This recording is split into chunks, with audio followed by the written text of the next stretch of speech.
Tayyib ikhwa. Avant de débuter le livre, il convient que je vous lise une brève biographie du cheikh afin que l'on sache qui est cet homme dont nous étudions les livres et quelle est sa da'wa. Il s'appelle Mohammed ibn Abdel Wahhab ibn Sulaiman ibn Ali min Bani Tamim. Il est né en 1115 de l'Hégire dans la ville d'Al-Uyayna, à Nejd, dans l'actuel royaume d'Arabie Saoudite. À cette époque, cette zone est en quelque sorte un désert auquel personne ne porte d'intérêt, composé de villages tous indépendants, chacun ayant son chef. Le cheikh grandit dans cette époque où le madhab d'Ahli Sunnati wal Jama'a avait considérablement faibli, et où se répandirent l'ignorance, les innovations, la sorcellerie et les devins. Sachant que nous sommes environ 400 ans après la mort de Shaykhul Islam ibn Taymiyyah et de ses élèves, rahimahumullah.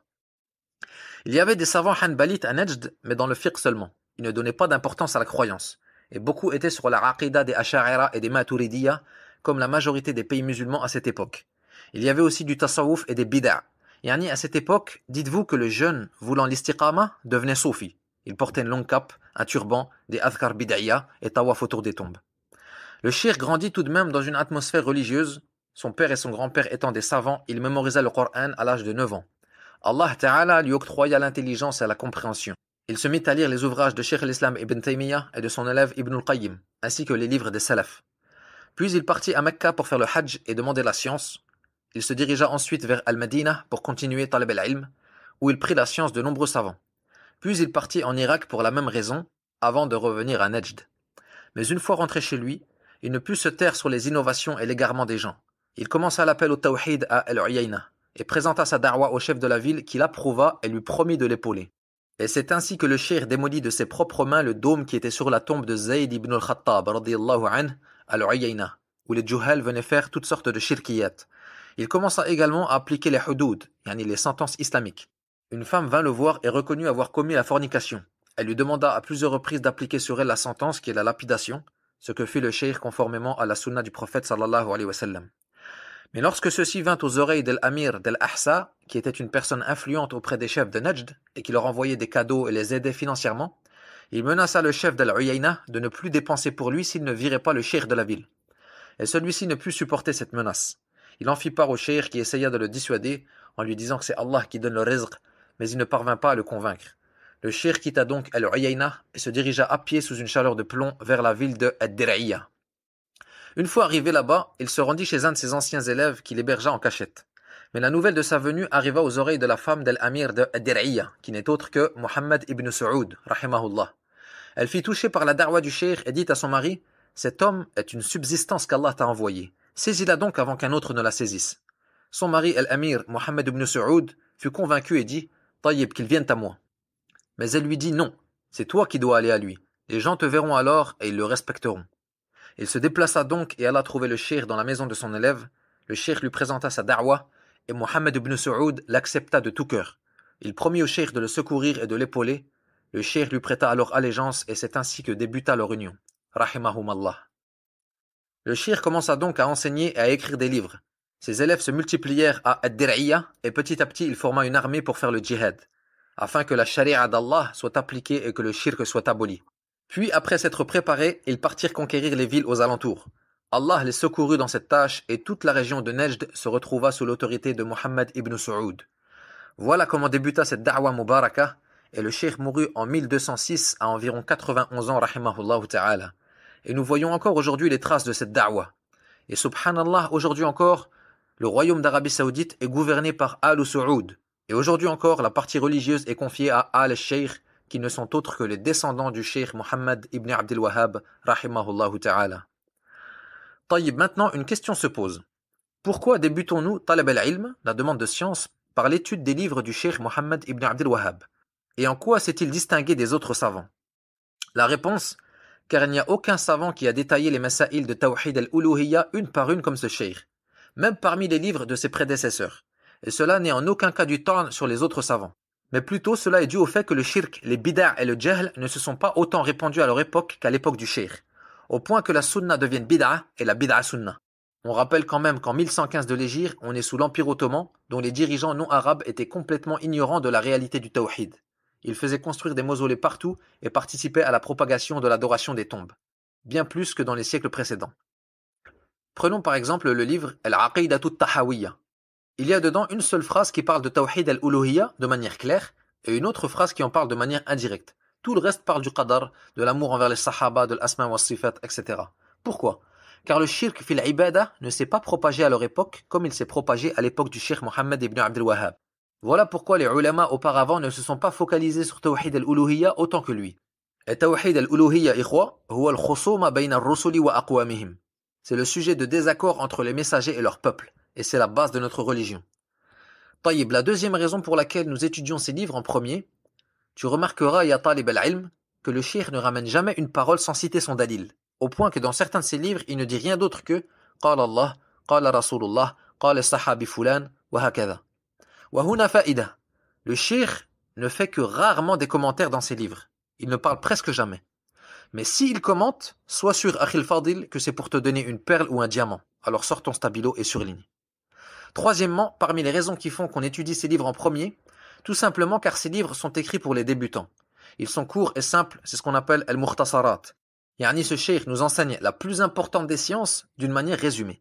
Et c'est exactement ce dont a besoin le débutant dans la demande de science. Car la science s'apprend petit à petit par échelon. Comme a dit Az-Zuhri, Man talaba al-ilma jumlatan, fatahu jumla. Wa innama yudraku al-ilmu hadithun wa hadithan. Celui qui demande toute la science d'un coup, la manquera tout d'un coup. Mais plutôt la science s'acquiert par un hadith, puis deux, etc. Et on dit que les savants rabbaniyoun sont ceux qui enseignent aux gens sirar al-ilm qabla kibarihi, c'est-à-dire al-mukhtasarat avant al-mutawwalat. Et c'est pour ça que c'est très important d'avoir un cheikh qui te conseille et te dirige vers ce par quoi tu dois commencer. Car si tu veux faire talab al-ilm tout seul, tu vas te retrouver face à un bahr, un océan de kutub. Tu vas aller à la Mektaba pour acheter un livre, il y a des centaines de livres devant toi. Ton œil va tomber sur At-Tadmuriyya ou At-Tahawiyya, peut-être tu vas te dire, Masha'Allah, celui-là j'en ai entendu parler, j'achète. Et tu commences par At-Tahawiyya alors tu n'as même pas étudié Al-Qawa'id al-Arba'. Et là, qu'est-ce qu'il est probable qu'il se produise? Eh bien, tout simplement que tu ne comprennes rien à ce que tu lis, ou pire que tu t'égares.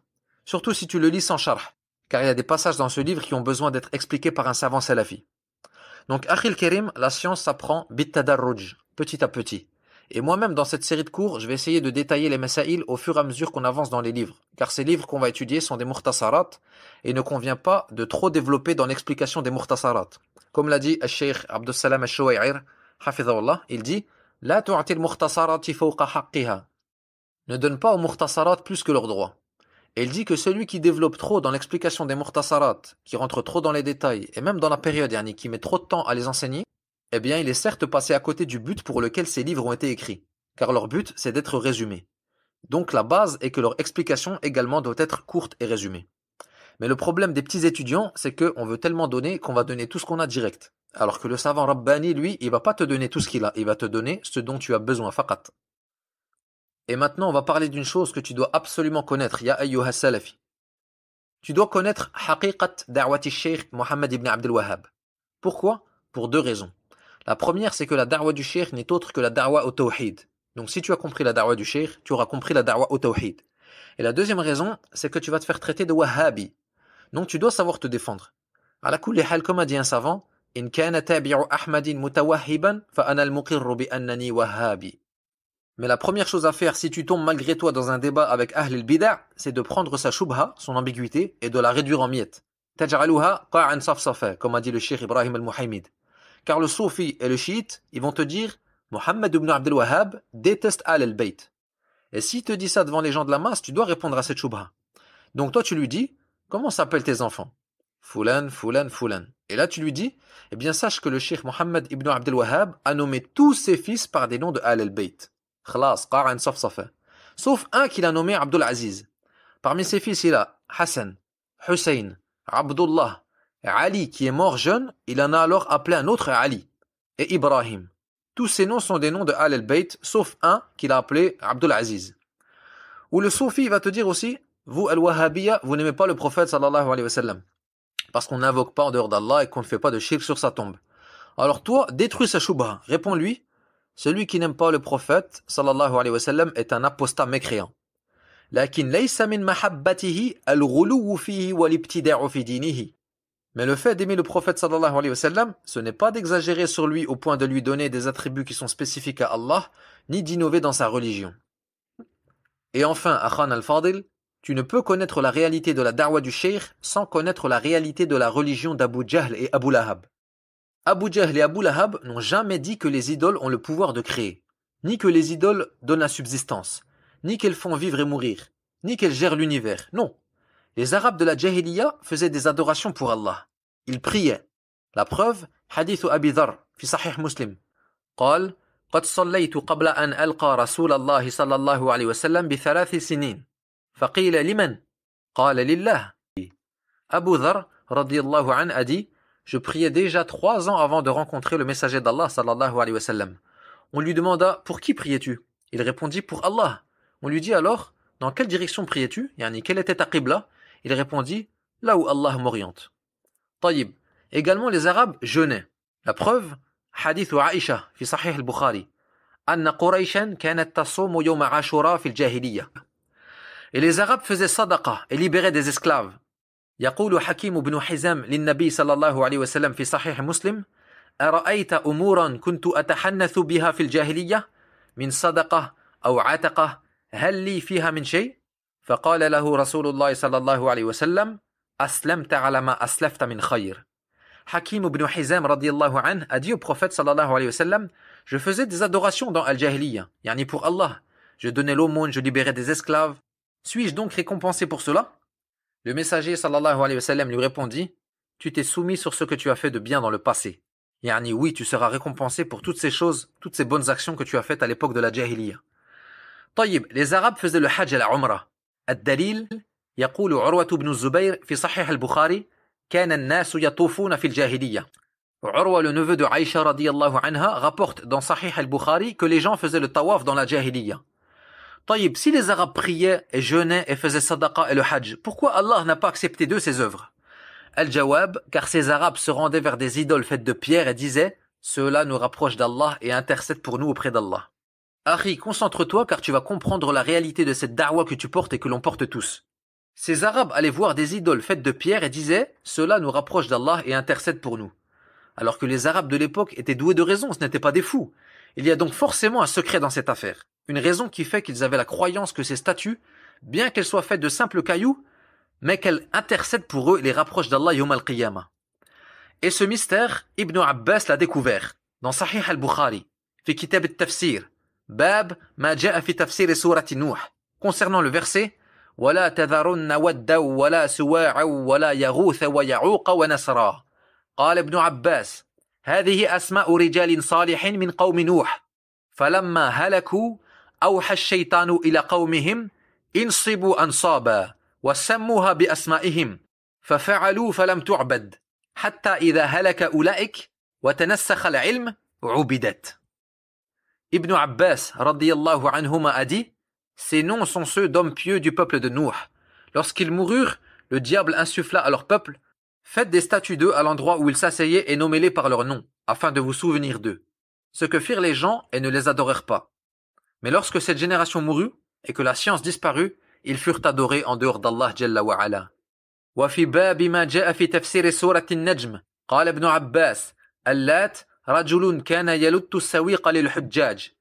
وعند الطبري: رجل يلت للمشركين السويق فلما مات عكفوا على قبره.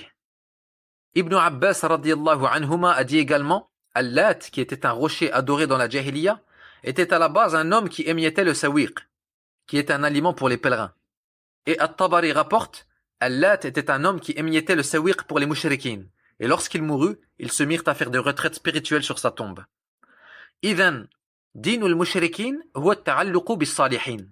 On comprend que la religion des polythéistes est en lien étroit avec les pieux. Le fait de les prendre en intermédiaire, leur demander l'intercession, etc. Et parmi ce qui vient appuyer cela dans la sunna, le fait qu'au début de l'islam, la visite des tombes fut interdite. Alors que la visite des tombes, ça rappelle la mort, la résurrection, le paradis et l'enfer, yani c'est une bonne chose pour la foi, surtout pour des gens fraîchement convertis à l'islam. Alors pourquoi est-ce que ça a été interdit au début de l'islam? Réponse: car les Arabes sortaient tout juste de l'adoration des morts, al-awliya, les alliés d'Allah selon eux. Donc, saddan lidhari'a, pour fermer la porte au shirk, la visite des tombes fut interdite, jusqu'à ce que le tawhid s'enracine dans le cœur des sahaba. Et à ce moment-là, Allah Ta'ala leur permit de visiter les cimetières.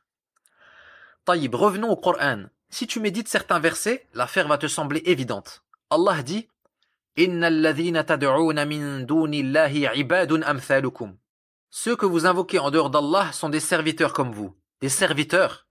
Al-Shaykh Salih al-Shaykh Hafidahullah dans At-Tamhid dit que le verset suivant concerne les morts et non pas les idoles. Écoute bien ce verset. وَمَنْ أَضَلُّ مِمَّنْ يَدْعُو مِنْ دُونِ اللَّهِ مَنْ لَا يَسْتَجِيبُ لَهُ إِلَى يَوْمِ الْقِيَامَةِ وَهُمْ عَنْ دُعَائِهِمْ غَافِلُونَ. Et qui est plus égaré que celui qui invoque en dehors d'Allah, celui qui ne saura lui répondre jusqu'au jour de la résurrection.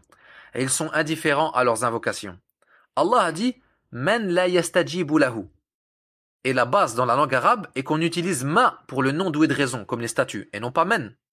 Et écoute le verset suivant comme il vient appuyer le fait que ce ne sont pas des idoles dont il est question ici. Allah dit « وَإِذَا حُشِرَ النَّاسُ كَانُوا لَهُمْ أَعْدَاءً وَكَانُوا بِعِبَادَتِهِمْ كَافِرِينَ » Et quand les gens seront rassemblés, yani yawm al-qiyamah, ils seront leurs ennemis et ils nieront l'adoration qu'ils leur vouaient. Yani on parle d'êtres humains là, pas de cailloux. Maintenant, fi surat al-Nahl, écoute bien. وَالَّذِينَ يَدْعُونَ مِن دُونِ اللَّهِ لَا يَخْلُقُونَ شَيْئًا وَهُمْ يُخْلَقُونَ أَمْوَاتٌ غَيْرُ أَحْيَاءٍ وَمَا يَشْعُرُونَ أَيَّانَ يُبْعَثُونَ.